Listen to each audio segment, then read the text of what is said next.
Assalamualaikum warahmatullahi wabarakatuh. Selamat berjumpa kembali. Semoga kalian dalam keadaan sehat walafiat. Pada pertemuan kali ini kita masih melanjutkan bab metabolisme. Nah, pada pertemuan yang lalu kita sudah mempelajari bahwa metabolisme itu terdiri dari katabolisme dan anabolisme. Yang mana katabolisme itu adalah proses pembongkaran senyawa kompleks menjadi sederhana, dan anabolisme itu adalah proses pembentukan senyawa kompleks dari senyawa sederhana. Nah, pada pertemuan kali ini kita akan membicarakan lebih lanjut mengenai katabolisme. Sebentar ya, saya share materinya dulu.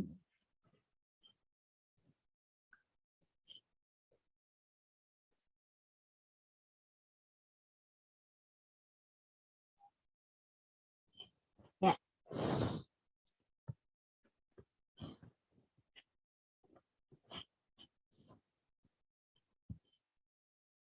Ya, ini ya. Jadi katabolisme ini pengertiannya tadi adalah proses penguraian atau pemecahan senyawa kompleks menjadi senyawa yang lebih sederhana. Ini bisa dilihat dari skema ini. Ini adalah senyawa kompleks, nanti dipecah menjadi bagian-bagiannya atau yang disebut dengan senyawa sederhana. Kemudian juga dibebaskan energi, sehingga pada pertemuan yang lalu itu katabolisme tergolong pada reaksi eksergonik karena membebaskan energi. Nah, contoh peristiwa katabolisme itu adalah respirasi dan fermentasi. Kita lihat yang selanjutnya. Nah, katabolisme itu nanti dibedakan menjadi 3, karbohidrat, lemak, dan protein. Jadi pemecahan itu yang dipecah bisa karbohidrat, bisa lemak, dan protein. Kemudian yang karbohidrat itu dibedakan menjadi respirasi aerob dan respirasi anaerob. Respirasi aerob artinya respirasi atau pernapasan yang membutuhkan oksigen. Kemudian yang respirasi anaerob adalah tidak membutuhkan oksigen. Kita lihat lebih lanjut mengenai respirasi aerob. Jadi respirasi aerob itu adalah respirasi yang membutuhkan oksigen. Respirasi yang dimaksudkan di sini adalah respirasi intraseluler atau respirasi yang terjadi di dalam sel. Ini berbeda dengan respirasi yang kita pelajari di kelas 11 dahulu, itu adalah respirasi ekstraseluler ya, respirasi yang di luar sel, yaitu pemasukan oksigen dari rongga hidung dan seterusnya. Kalau ini terjadi di dalam sel. Nah, tepatnya terjadi di mana? Itu terjadi di organel yang disebut mitokondria.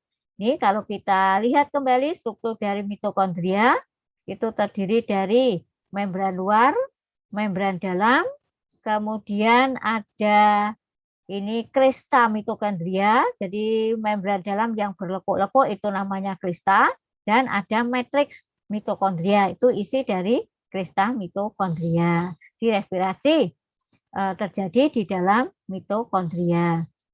Secara umum, respirasi itu kan proses pembongkaran yaitu glukosa, nanti tujuannya adalah ingin mendapatkan energi. Di glukosa ini kan merupakan bahan makanan ya, di C6H12O6, nanti dengan 6O2 itu akan dihasilkan 6H2O dan 6 CO2 plus 36 ATP. Jadi satu molekul glukosa itu bisa menghasilkan 36 ATP. Ini adalah reaksi yang istilahnya diringkas. Sebetulnya respirasi aerob itu terdiri dari reaksi yang sangat panjang sekali atau kompleks ya. Nah, ini bisa kita lihat di sini. Reaksi respirasi aerob itu meliputi 4 tahap, yaitu glikolisis, dekarboksilasi oksidatif, daur atau siklus Krebs, dan transport elektron. Kita lihat satu persatu, yaitu mulai dari tahap glikolisis. Ini ada skema glikolisis, coba nanti kita pelajari ya. glikolisis itu terjadi di sitosul. Sitosul itu apa? Sitosul itu adalah ruang antar sel. Jadi bukan terjadi di membran dalam, bukan di matrix ya, tapi di sitosul atau di ruang sel. Terus glikolisis itu apa? Pada prinsipnya glikolisis adalah pengubahan molekul glukosa yang terdiri dari 6 karbon menjadi molekul asam piruvat yang mengandung 3 karbon dengan bantuan enzim dan kofaktor magnesium. Nih, hasilnya apa? Nanti hasilnya adalah 2 asam piruvat, 2 NADH, dan 2 ATP. Ini bisa kita lihat di sini. Untuk lebih jelasnya, kita lihat ini ya. Nah, ini skema dari glikolisis. Terdiri dari, kalau sebetulnya ini banyak tahap ya. Kalau di sini dituliskan ada 4 step. Step yang pertama itu adalah pengubahan glukosa, yaitu mengandung 6C. Ini nanti menjadi glukosa 6-fosfat. Selanjutnya diubah lagi menjadi fruktosa 1,6-bifosfat. Ini step yang pertama ya. Kemudian step yang kedua, dari fruktosa 1,6-fosfat nanti akan menghasilkan ini fosfogliseraldehid. Jadi 2 molekul fosfogliseraldehid atau PGAL. Ini kemudian akan diubah lagi ya, selanjutnya menjadi 1,3-bifosfogliseraldehid. Kemudian step yang ketiga, nanti 3 fosfogliseraldehid itu akan diubah menjadi 2 fosfogliseral acid ya, atau asam fosfogliseral. Kemudian step yang keempat itu nanti akan diubah menjadi fosfo ini ya, jadi menjadi calon piruvat ya, atau akhirnya itu akan menjadi piruvat. Ini kalau skema dari glikolisis. Jadi bahannya adalah glukosa, nanti di hasilnya itu adalah piruvat ya, atau 2 molekul piruvat. Ini kanan kiri ya, berarti 2 molekul piruvat, kemudian 2 NADH dan 2 ATP. Ini jadi kalau kita lihat kembali tadi nih ya, hasilnya 2 asam piruvat, kemudian 2 NADH dan 2 ATP. Kemudian tahap yang kedua, respirasi aerob yang kedua tadi setelah glikolisis adalah dekarboksilasi oksidatif. Dekarboksilasi, ini ada kata dekarboksilasi, itu ada kaitannya dengan karbon dioksida atau CO2. Pada sel eukariotik terjadinya di mitokondria, sedangkan pada sel prokariotik terjadi di sitosul. Ini jadi ada perbedaan tempat dekarboksilasi antara yang eukariotik dengan prokariotik.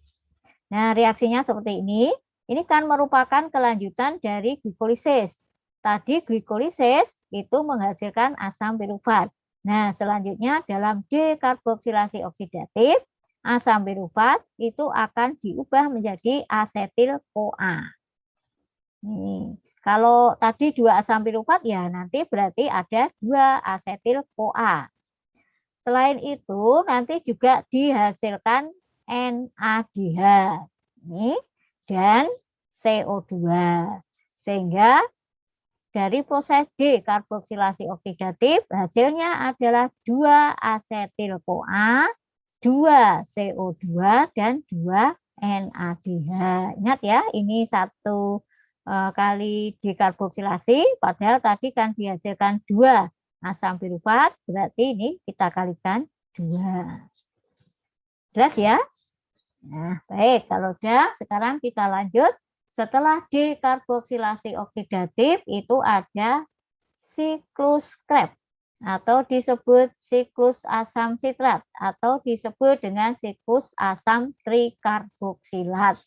Jadi kalau dalam respirasi aerob ada skema bulat ya, wah ini kita pastikan itu adalah siklus Krebs.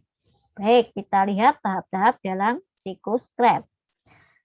Tadi hasil dari dekarboksilasi oksidatif adalah 2-asetil-CoA. Berarti siklus Krebs diawali dengan asetil-CoA. Selanjutnya asetil-CoA nanti akan diubah menjadi sitrat, kemudian isositrat, kemudian oksalobutarat, suksinil koenzim A, suksinat, fumarat, dan asam malat. Ya. Ini jadi terjadi perubahan berupa senyawa asam-asam ya. Nah, perubahan kita lihat apa yang dihasilkan dari siklus Krebs. Perubahan dari isositrat menjadi oksalobutarat itu akan dihasilkan ini terjadi perubahan dari NADPH menjadi NADP. Kemudian juga ini akan dihasilkan CO2. Ya. Kemudian dari 2-oksalobutarat menjadi suksinil koenzim A, ini juga akan dihasilkan CO2.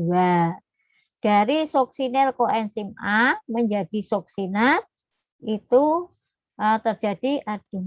terjadi perubahan dari ATP menjadi ADP.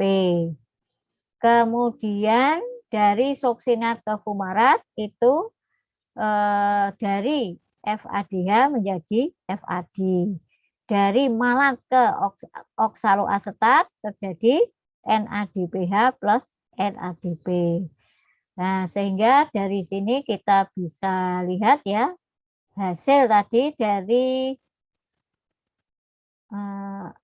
ini hasil dari siklus Krebs itu adalah 4 CO2, 6 NADH, 2 FADH, dan 2 ATP. Terjadinya di matriks mitokondria. Matriks tadi merupakan sebelah dalam dari krista mitokondria. Ini reaksi lengkapnya. Jadi bahannya adalah 2-asetil-CoA plus 6H2O plus 6 NAD plus 2 FADH plus 2 ADP plus 2 PI. PI itu adalah fosfat berenergi tinggi. Ya, tapi yang penting yang diingat ini ya, hasilnya adalah 4 CO2, 6 NADH, 2 FADH, dan 2 ATP. Jadi kalau dari ini skema tadi itu adalah NADPH, ini NADPH, NADPH, kemudian ATP, kemudian FAD. Di NADPH itu